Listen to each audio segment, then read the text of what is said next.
கார்த்திகம் தீபம், திருப்பரங்குன்றம் கார்த்திகை தீபம் விஷயம் இன்னும் பெருசாகிக்கிட்டே போகுது. கடைசி வரை தீபத்தை அரசாங்க அதிகாரிகள் ஏற்றவில்லை, பாதுகாப்பு கொடுக்கவில்லை. அதாவது சம்பந்தப்பட்டவர்கள் ஏற்றும்போது அரசு அதிகாரிகள் பாதுகாப்பு கொடுக்கணும். அந்த பாதுகாப்பை கொடுப்பதற்கு அரசாங்க அதிகாரிகள் தவறிவிட்டார்கள். காரணம், அவர்கள் ஆளுங்கட்சி பெருசு அப்படின்னு நினச்சிருக்காங்க. 4-5 மாதம்தான், திருப்பி எல்லாம் ஜெயிலுக்கு போக போகிறீங்க. அரசு அதிகாரிகளுக்கு சொல்கிறேன், நீதிமன்றம் என்றும் நிலையானது. அரசாங்கத்தில் வரக்கூடிய அரசியல்வாதிகள் சில காலம் இருப்பாங்க, மக்கள் தூக்கி எறிவாங்க. அப்போ என்ன பண்ணுவீங்க? படித்தவர்களாக இருந்தால் நீதிமன்றத்துக்கு போய் ஏதாச்சும் நீங்கள் சொல்லி தான் அது பண்ணணும். அதனால் நீதிமன்ற ஆணையை மீறிட்டாங்க. அதுக்கப்புறம் என்ன பண்ணாங்கன்னு கேட்டிங்கன்னா, உடனே பெஞ்சுக்கு 2 ஜட்ஜு கொண்ட பெஞ்சுக்கு அனுப்புகிறாங்க, அப்பீல் பண்ணாங்க. பெஞ்சு ஒரே ஒரு கேள்வி தான் கேட்டாங்க. நீதிபதி சாமிநாதன் ஏன் போலீஸை கூப்பிடாம மத்திய போலீஸ் படையை கூப்பிட்டாரு அப்படிங்கிறதுல அவங்க கேட்டாங்க. அப்போ தான் அவர் ஆர்டர்லேயே க்ளீனாக போட்டிருக்காரு. முதல்ல போலீஸுக்கு தான் ஆர்டர் போட்டிருக்காரு. போலீஸ் யாரும் மறுத்த உடனே தான் மத்திய இதுக்கு போட்டிருக்காரு. அதை பார்த்தவுடன் டிவிஷன் பெஞ்ச், மதுரை உயர்நீதிமன்ற டிவிஷன் பெஞ்ச், சாமிநாதன் நீதிபதி கொடுத்த தீர்ப்பில் எந்த தவறும் இல்லை, அதனால் தமிழ்நாடு அரசாங்கம் போட்ட அப்பீல் டிஸ்மிஸ் செய்யப்படுகிறது அடிச்சிட்டாங்க. உடனே என்ன பண்ணிட்டாங்க, சுப்ரீம் கோர்ட்டுக்கு வர்றாங்க. சுப்ரீம் கோர்ட்டுக்கு போய் உடனே அப்பீல் பண்ணும்போது ஒரு பெரிய கேள்வி கேட்குறாங்க. என்னென்னா, நாங்கள் இங்கே ஹைகோர்ட்டு எங்களை டிஸ்மிஸ் பண்ணிட்டா, தள்ளுபடி பண்ணிட்டா, சுப்ரீம் கோர்ட்டுக்கு நாங்கள் போகிறதுக்கு 30 நாள் அவகாசம் இருக்குது. அதுக்குள்ளே நீங்கள் எப்படி நடைமுறைப்படுத்தலாம், இந்த இதுவை எப்படி நீங்கள் நடைமுறைப்படுத்தலாம் அப்படின்னு கேட்குறாங்க. ஏன்னா ஒரு கண்டெம்ப்ட் கொண்டு வந்துட்டார் சுவாமிநாதன் நீதிபதி, நீதிமன்ற அவமதிப்பு கொண்டு வந்துட்டார். அதுக்கு கேட்குறாங்க, 30 நாள் டைம் இருக்குல்ல. இவங்களுக்கு எப்போவுமே இவங்களுக்கு ஒரு இது நியாயம், ஊரானுக்கு ஒரு நியாயம். நான் என்ன கேட்குறேன், திமுக காரங்களை இந்த கேள்வி கேட்டவங்களை, ஸ்டாலின்லேருந்து எல்லாத்தையும் கேட்குறேன்.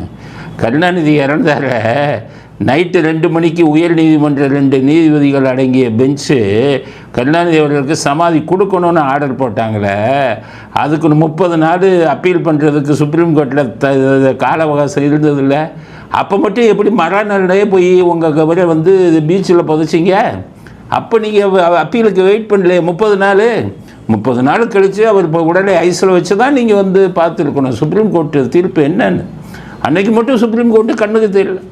அன்றைக்கி மட்டும் சுப்ரீம் கோர்ட் அப்பீலுக்கு 30 நாள் வெயிட் பண்ணணுன்னு தெரியலை. மறுநாளே போய் புதைச்சிங்க. எடப்பாடி பழனிசாமி காலில் போய் விழுந்து எல்லோரும் ஒன்றா சேர்ந்து புதைச்சிங்க. ஆனால் இன்றைக்கி கார்த்திகை தீபத்துக்கு மட்டும் என்ன சட்டமாக 30 நாள் காத்திருக்கணுமா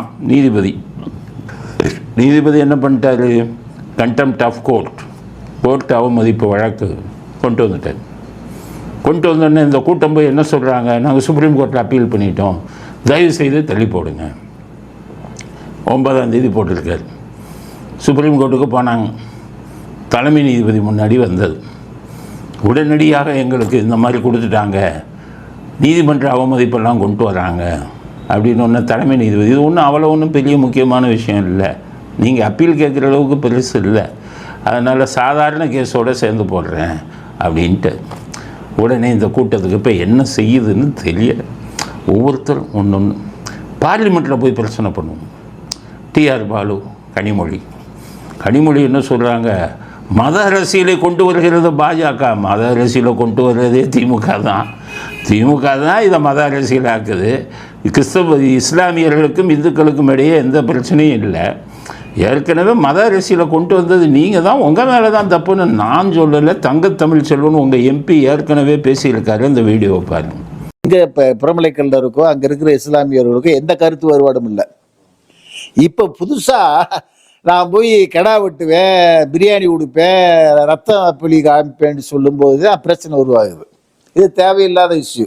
ஆக தங்கத்தமிழ் செல்வம் உங்கள் மேலே தான் குத்தம் சொல்கிறாரு. இது அம்மா நீங்கள் ஆரம்ப கட்டத்திலே நீங்கள் இதை விட்டுட்டீங்க, நீங்கள் தூண்டி விட்டு இதை பெருசாக்குனீங்கன்னு அவரே சொல்கிறாரு. அப்புறம் இப்போ பார்லிமெண்ட்டில் போய் குதிக்கிறாங்க, மத அரசியலாக்குகிறது பாஜக. அதாச்சும் பரவாயில்ல, அந்த அம்மா பாஜகவை குற்றம் சாட்டினாங்க. டிஆர் பாலு அந்த நீதிபதி இவர் சுவாமிநாதன் ஒரு ஆர்எஸ்எஸ்ங்கிறார். உடனே மத்திய மந்திரி எச்சரிக்கை கொடுத்துட்டார். They went to the court and got a judgment from the RSS judge. The judge himself, sir, the judge himself has said, this amounts to casting aspersion on the judiciary. Honorable member T.R. Balu is a senior member of the house. இந்த மாதிரி பேசுனீங்கன்னா கடுமையான விளைவுகளை நீதிமன்ற இதை நீங்கள் சந்திக்க நேரிடும். ஒரு பேச்சை சபை குறிப்பிலேருந்து நீக்குங்கன்ட்டு. நான் என்ன சொல்கிறேன், நீதிபதி அவர்களுக்கு கண்டெம்ட் கொண்டு வாங்க. டிஆர் பாலு மேலே, திருமாவளவன் மேலே, இந்த இடது கம்யூனிஸ்ட் சண்முகம் மேலே. ஏன்னா திருமாவளவன் என்ன சொல்லிட்டாரு, அவர் ஜட்ஜுக்கே லாயக்கில்லைன்ட்டு. யார் சொல்கிற அரசியலுக்கே லாயக்கில்லாதவங்கெல்லாம் ஜட்ஜு ஜட்ஜுக்கு லாயக்கில்லை. அவங்கெல்லாம் படிச்சுட்டு வந்தவங்க, அனுபவத்தில் அவங்க லாயக்கில்லைன்னு அரசியல்வாதி வாயில் சொன்னால் திருமாவளவன் மேலே ஒரு கண்டெம்ட் கொண்டு வரணும். திருமாவளவன் என்ன சொல்கிறாரு, இம்பீச்மெண்ட் கொண்டாந்து இந்த நீதிபதி நீக்கங்க ஆகிறார். இம்பீச்மெண்ட்டுனா என்னென்னு தெரியாத, இம்பீச்மெண்ட்டுனா என்னன்னு தெரியுமா, சட்டம் இது தெரியுமா திருமாவளவன்? இம்பீச்மெண்ட்டுனா என்னென்னா, ஒரு நீதிபதியை நீக்கிறதுக்கு பார்லிமெண்ட்டில் பெரும்பாலான எம்பிகள் அந்த இம்பீச்மெண்ட்டை ஆதரித்து ஓட்டு போடணும். பெரும்பாலான எம்பி உங்கள் கட்சிக்கு இருக்கா, உங்கள் என்டிஏ கூட்டணிக்கு இருக்கா? பாஜக தானே இன்றைக்கி ஆட்சியில் இருக்குது. பெரும்பான்மை எம்பிக்கள் யார் பக்கம் இருக்காங்க? பாஜக சேர்ந்த ஒரு நீதிபதியை இந்த மாதிரி ஒரு திருவண்ணாமலையில் தீபம் ஏற்றுறதுக்கு தீர்ப்பு கொடுத்தாருங்கிறதுக்காக பாஜக அவர் மேலே இம்பீச்மெண்ட்டு கொண்டு வருவாங்களா? இம்பீச்மெண்ட்டுங்கிறது என்னென்னா, ஊழல் நீதிபதிகளுக்கு தான் இம்பீச்மெண்ட்டு கொண்டு வர முடியும். அவர் பாவம் ஒரு இதுக்கு தீபத்தை ஏற்றுக்கடாண்டதுக்கெல்லாம் இம்பீச்மெண்ட்டு கொண்டு வரலன்னா சட்டம் உங்களுக்கு தெரியலன்னு தானே அர்த்தம். அதனால் இம்பீச்மெண்ட்டு கொண்டு வர அளவுக்கு உங்களுக்கு மெஜாரிட்டி இல்லை. ஏன்னா ஏற்கனவே இந்த 50 கோடி 100 கோடி ஒரு வீட்டில் எரிஞ்சதை நீதிபதி வீட்டில் அவரே என்ன பதவி நீக்கம் செய்யாமல் இருக்காங்க. இம்பீச்மெண்ட்லாம் கொண்டு வந்தாங்க, இன்னும் பதவி நீக்கம் செய்ய முடியலை. அப்படி இருக்கும்போது மனசாட்சிப்படி சட்டத்தில் இருக்கிறத 100 வருஷத்துக்கு முன்னாடி ஏற்றுனாங்க, இப்போ ஏற்றுக்கன்னு சொன்ன ஒரு இம்பீச்மெண்ட்டு கொண்டு வந்துடுவீங்களா? அரசியல் உங்களுக்கு தான் தெரியலன்னா உங்களுக்கு அந்த கூட்டணி கட்சிகளுக்கு பூரா ஒன்றும் சுத்தமாக அரசியலுங்கிறது ஜீரோவாக இருக்கீங்களே. அடுத்தது ஸ்டாலின் வாயை திறந்தாரா? ஸ்டாலின் பேசியிருக்கார், உதயநிதியும் பேசியிருக்கார். 2 பேரும் ஒரே மாதிரி பேசியிருக்காங்க. மதவாத அரசியல் மதுரையிலா பண்ணுறீங்கன்னு கேட்குறாரு ஸ்டாலின். மதுரைக்கு தேவை மதவாத அரசியல் அல்ல. மதுரைக்கு எது தேவையாம்? மெட்ரோ தேவையாம். மெட்ரோவுக்கு ஒழுங்காக இது அனுப்புனா தானே, திட்ட இதெல்லாம் அறிக்கையெல்லாம் அனுப்பாமல் அனுப்பிட்டு இவங்க திட்ட அறிக்கை ஒழுங்காக அனுப்பாமல் பாஜக தான் அது லேட் பண்ணுறாங்கன்னு என்ன அர்த்தம்? மெட்ரோ ஒழுங்காக வேலை பாருங்கள், மெட்ரோவுக்கு ஒழுங்காக திட்ட அறிக்கையோடு அனுப்புங்க. எய்ம்ஸு தான் தேவையா? எய்ம்ஸுக்கு தான் நிலத்தெல்லாம் நீங்கள் கைப்பற்றி ஒழுங்காக கொடுக்க மாட்டேங்கிறீங்களே. ஆனால் உதயநிதி மட்டும் ஒரு செங்கலை வச்சுக்கிட்டு அரசியல் பேசுகிறாரு. அது எய்ம்ஸ் வராதுக்கு நீங்கள் தானே காரணம், மதுரை மெட்ரோ வராதுக்கு நீங்கள் தானே காரணம். ஆனால் மத அரசியல் மதுரைக்கு தேவையில்லை. மதுரையில் மத அரசியல் கொண்டு வந்தது யார்? 2K கிட்ஸ் எல்லாம் தெரிஞ்சுக்கணும். இன்னும் சில பேர் தெரியும். மதுரையில் மத அரசியலை கொண்டு வந்தது யார்? 1950களில் மீனாட்சி அம்மன் கோயிலுக்கிட்ட மீட்டிங்கை போட்டு மீனாட்சி என்ற பெண்ணுக்கு மூக்குத்தி எதற்கு, ஒட்டியானம் எதற்குன்னு மதத்தின் அடிப்படையில் பேசினவர் உங்கள் அண்ணாதுரை. மதுரையில் போய் மத அரசியலில் மொத கொண்டு வந்ததே நீங்கள். சரியான அடி கொடுத்தாரு முத்துராமலிங்க தேவர். அம்மனுக்கு வேறு ஏதாவது அபிஷேகம் பண்ணுவோம்டா, ரத்தத்தால் அபிஷேகம் பண்ண அம்மனை பற்றி பேசுனீங்கன்னா அவ்வளோதான்னாரு. ஓடிச்சு அந்த கூட்டம். அதை விட இன்னொரு வார்த்தை எல்லாம் சொன்னார், அதெல்லாம் என்னால் சொல்ல முடியாது. எங்கள் தந்தை சொல்லுவார். அந்த மீட்டிங்கு போயிருக்கார் எங்கள் தந்தை. அவர் சொன்னார், அப்பா கேட்டார் பாருப்பா கேள்வி, இந்த திராவிட கருப்பு சட்ட கூட்டத்தை பார்த்து நாக்க பிடிங்கிட்டு சாகுற மாதிரி கேட்டாருப்பான்னாரு. என்னப்பா கேட்டாருன்னு கேட்டிருக்கேன் எங்கள் அப்பாட்ட, சொன்னார். ஆனால் நான் இங்கே சொல்ல முடியாது. அதனால் மதுரையில் மத அரசியலில் கொண்டு வந்தது இவங்க தானே. நீங்கள் அன்னைக்கு கொண்டு வந்துட்டு இன்றைக்கி வந்தால் அது மத அரசியல் இவங்க தான். அது இன்னும் ஒரு இது வச்சுருக்காங்க, ஒரு ஆயுதம். ஏதாச்சும் ஒரு இது நடந்தால் பார்ப்பான். சாமிநாதன் அவர்கள் மனசாட்சிப்படி தீர்ப்பு கொடுத்துட்டாராம். அவர் பார்ப்பான் காடை கொண்டு வந்துடுவாங்க. அந்த ஈவேரா கொண்டு வந்தார்ல, அது மாதிரி இன்றைக்கி வர பார்ப்பான். நான் பார்ப்பான்னா மனசாட்சிப்படி தீர்ப்பு கொடுத்தா பார்ப்பான்னா என்ன பார்ப்பான் பின்னாடி நாங்கள் எல்லாம் இருக்கோம். இவர்கள் பண்ணுவது மத அரசியல், இது ஆன்மீகம். மதம் வேறு, ஆன்மீகம் வேறு. திமுககாரங்க நல்லா புரிஞ்சுக்கங்க. மதம்ங்கிறது இந்து மதத்தின் அடிப்படையில் வச்சு விஷயத்தை சொல்வது தான் மதம்.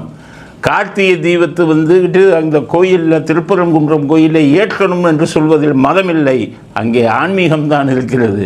ஆன்மீகத்துக்கும் மதத்துக்கும் முதல்ல நீங்கள் வித்தியாசம் தெரிஞ்சுக்கோங்க. அங்கே இருக்கிற இஸ்லாமியர்கள் யாருமே எதிர்க்கலையே.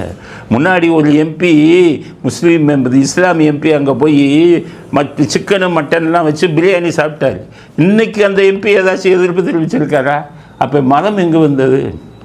வருஷத்தில் ஒரு நாள் அங்கே ஏற்றுறதுல இப்போ மதமே இதாகி போகுதா? உங்களுக்கு தேவை வாக்கு.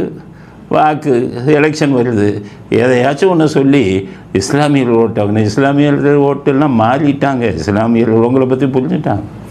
முன்னாடி வேறு வழி இல்லை, ஸ்டாலினுக்கு தான் ஓட்டு போடணும், ஏன்னா இந்த பக்கம் பாஜக அதிமுக இருக்குது அப்படின்னு வழி இல்லாமல் ஓட்டு போட்டாங்க. இப்போ 3வது ஆள் வந்தாச்சு, விஜய். இனி அவங்க வேறு எதுக்கு தான் போடுவாங்க? உங்கள் மீது உள்ள வெறுப்பினால் நீங்கள் நடத்தும் மத அரசியல் அங்கே பழிக்காது அப்படிங்கிறத இவருக்கு உங்கள் எல்லாத்துக்கும் ஒரு கருத்தாக சொல்கிறோம். எங்களுடைய கருத்து இதுதான். அதனால் இது வரட்டும். சுப்ரீம் கோர்ட்டு என்ன சொல்கிறாங்கன்னு பார்ப்போம். கண்டெம்ப்ட் ஆஃப் கோர்ட்டு, இது நீதிமன்ற அவமதிப்பு. சாமிநாதன் என்ன போடுறாருன்னு பார்ப்போம். எத்தனை ஐஏஎஸ் ஆஃபீஸருங்க, ஐபிஎஸ் ஆஃபீஸருங்க 3 மாதம் ஜெயிலுக்கு போகிறாங்கன்னு பார்ப்போம். கார்த்திகை தீபம் வழக்கில் இதுவரை நடந்த விஷயங்கள் இதுதான்.